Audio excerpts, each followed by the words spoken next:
സ്വാമിയേ ശരണമയ്യപ്പ. ശബരിമല തീർത്ഥാടന കാലങ്ങളിൽ നാം വളരെ ശ്രദ്ധാപൂർവമായിട്ട് ചില കാര്യം നിരീക്ഷിക്കേണ്ടതുണ്ട്. ശബരിമല വ്രതം ആരംഭിക്കുന്നത് ഗുരുസ്വാമിയിൽ നിന്ന് മുദ്ര ധരിപ്പിച്ച് നിരന്തരമായ വ്രതങ്ങൾ അനുഷ്ഠിച്ച് കെട്ടുനിറച്ച് അത് കഴിഞ്ഞ് ശബരിമല തീർത്ഥാടനം നടത്തി അയ്യപ്പ ദർശനം അവിടെ അവസാനിക്കുന്നതിന് തിരിച്ച് വീട്ടിലേക്ക് വരുന്ന സമയത്ത് വീട്ടിലെത്തി എവിടെ നിന്നാണോ കെട്ടുനിറച്ചിരിക്കുന്നത് അവിടെ തിരിച്ചു വരുന്ന സമയത്താണ് ശരിക്കും ശബരിമല തീർത്ഥാടനം അവസാനിക്കുന്നത്. ആ സമയത്ത് നാം ഉപയോഗിക്കുന്ന ധാരാളം വസ്തുക്കളെ വരുന്ന ചിന്തിക്കേണ്ടതാണ്. ഇന്ന് ഞാൻ കഴിഞ്ഞ ദിവസം പറഞ്ഞു, കർപ്പൂരം, ഇന്ന് കിട്ടുന്ന കർപ്പൂരം ഒരു ജൈവവസ്തുവല്ല, അത് അന്തരീക്ഷത്തിലും പ്രകൃതിക്കും ദോഷം ചെയ്യുന്നതാണ്. ഇതേപോലെ തന്നെ മറ്റൊരു വസ്തുവാണ് നാം ധാരാളം ഉപയോഗിക്കുന്ന മറ്റൊരു വസ്തുവാണ് പനിനീര്. യഥാർത്ഥ പനിനീര് ഔഷധവീര്യമുള്ളതാണ്, അതൊരു ജൈവ വസ്തുവാണ്. പക്ഷേ ഇന്ന് നമുക്ക് ലഭിക്കുന്ന പനിനീരെന്ന് പറഞ്ഞ് ലഭിക്കുന്ന വസ്തുക്കൾ പനിനീരുമായിട്ട് പുലബന്ധം പോലുമില്ല. ചില കൃത്രിമമായ രാസവസ്തുക്കൾ എടുത്ത് അത് പച്ചവെള്ളത്തിൽ ലയിപ്പിച്ചിട്ടാണ് ഇന്ന് പനിനീർ ഉണ്ടാക്കുന്നത്. കേവലം 50 പൈസയ്ക്ക് താഴെ മാത്രം വില വരുന്ന പനിനീരാണ് 10 രൂപയ്ക്കും 20 രൂപയ്ക്കും നാം വാങ്ങുന്നത്. അത് അന്തരീക്ഷത്തിന് ഗുണം ചെയ്യുക മാത്രമേ ദോഷം ചെയ്യുന്നു. സുഗന്ധമുണ്ടാക്കാൻ എന്താണ് ഉപയോഗിക്കേണ്ടത്? ഗന്ധജലമാണ് ഉപയോഗിക്കേണ്ടത്. പൂജയിൽ ഉപയോഗിക്കുന്ന വസ്തുക്കൾ ജലം, ഗന്ധം, പുഷ്പം, ധൂപം, ദീപം, നിവേദ്യം, ഇത്രയുമാണ്. അതിനകത്ത് സുഗന്ധമുണ്ടാക്കുന്ന വസ്തുക്കളിൽ പ്രധാനപ്പെട്ടത് ഗന്ധജലമാണ്. അഷ്ടഗന്ധം എന്ന് പറയുന്ന 8ഓളം ഔഷധ വീര്യമുള്ള വസ്തുക്കൾ ചേർത്ത് അരച്ചെടുക്കുന്നതാണ് ഗന്ധജലമെന്ന് പറയുന്നത്. ഇന്ന് പൊതുവെ അത് മുഴുവൻ ലഭ്യമല്ല. അതുകൊണ്ട് നമുക്ക് ലഭിക്കാവുന്ന മുഴുവൻ എടുത്ത് അരച്ച് ചേർക്കാൻ ശ്രമിക്കണം. അല്ലെങ്കിൽ കേവലം ശുദ്ധമായിരിക്കുന്ന ചന്ദനം അരച്ചെടുക്കണം. അതാണ് തളിക്കേണ്ടത്. പുഷ്പങ്ങൾക്ക് സുഗന്ധത്തിന് വേണ്ടിയിട്ട് അഷ്ടഗന്ധജലം തളിക്കാറുണ്ട്, പൂജയിൽ സമർപ്പിക്കാറുണ്ട്. മാത്രമല്ല പൂജയ്ക്ക് ഉപയോഗിക്കുന്ന ജലത്തിൽ അത് തളിക്കാറുണ്ട്, ഒഴിക്കാറുണ്ട്. അതിന് പകരം നമ്മൾ എന്താ ചെയ്യുന്നത്? കൃത്രിമമായ രാസവസ്തുക്കൾ ഉപയോഗിക്കുന്നു. ശരിക്കും പനിനീര് പൂജാവസ്തുക്കൾ എവിടെയും പറഞ്ഞിട്ടില്ല.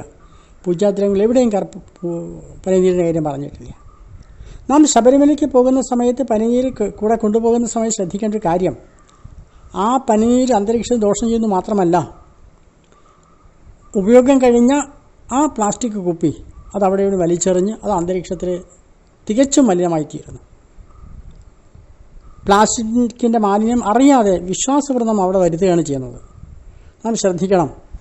ഇന്ന് ലഭിക്കുന്ന പനിനീരല്ല ഉപയോഗിക്കേണ്ടത്, അത് ഉപയോഗിക്കാതിരിക്കുകയാണ് നല്ലത്. അത് പൂജയിൽ എവിടെയും പറഞ്ഞിട്ടില്ല. മാത്രമല്ല ഇന്ന് വാങ്ങുന്ന ചന്ദനത്തിരി പലതും കൃത്രിമമായ രാസവസ്തുക്കൾ ചേർന്നതാണ്. അത് അന്തരീക്ഷത്തിൽ ദോഷം ചെയ്യുന്നു.